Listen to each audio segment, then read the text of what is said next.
Google, Microsoft, Amazon, and Meta have all made the same decision in the last 2 years. They're powering their AI data centers with nuclear energy.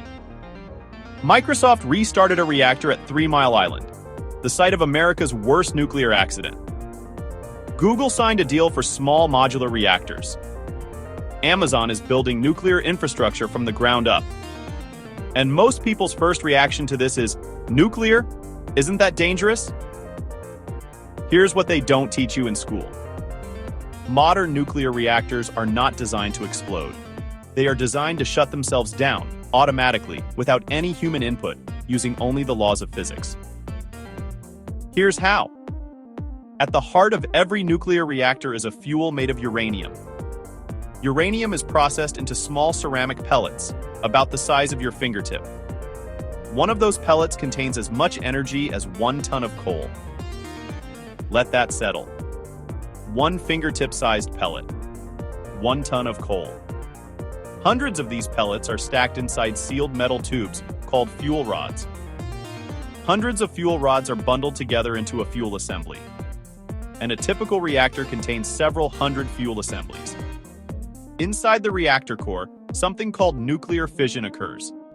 A stray neutron, a subatomic particle, strikes a uranium atom. The atom splits into 2 smaller atoms, releases a burst of heat, and fires out 2 or 3 more neutrons. Those neutrons hit other uranium atoms, which split and release more neutrons. This is the chain reaction. Left unchecked, it would accelerate exponentially and become uncontrollable. So how do you control it? Every reactor contains control rods, long tubes made of neutron-absorbing material, typically boron or silver. These rods are inserted between the fuel assemblies inside the reactor core. When a control rod is fully inserted, it absorbs neutrons before they can reach nearby uranium atoms. The chain reaction slows. When control rods are partially withdrawn, fewer neutrons are absorbed. The reaction speeds up, generating more heat. Operators use control rods like a throttle, increasing or decreasing the reaction rate to control how much electricity the reactor produces. In an emergency, the rods drop fully into the core in seconds. The chain reaction stops almost immediately.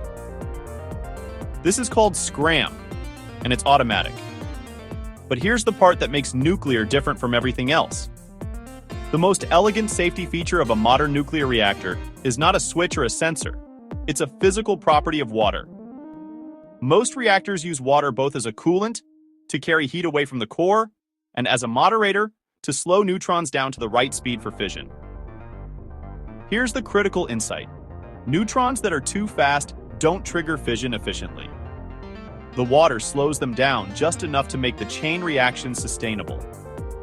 Now imagine the reactor overheats. The water gets hotter. At a certain temperature, it begins to boil. Steam forms. Steam is a much less effective neutron moderator than liquid water. So as the reactor gets hotter, the moderator becomes less effective. Fewer neutrons are slowed to the right speed.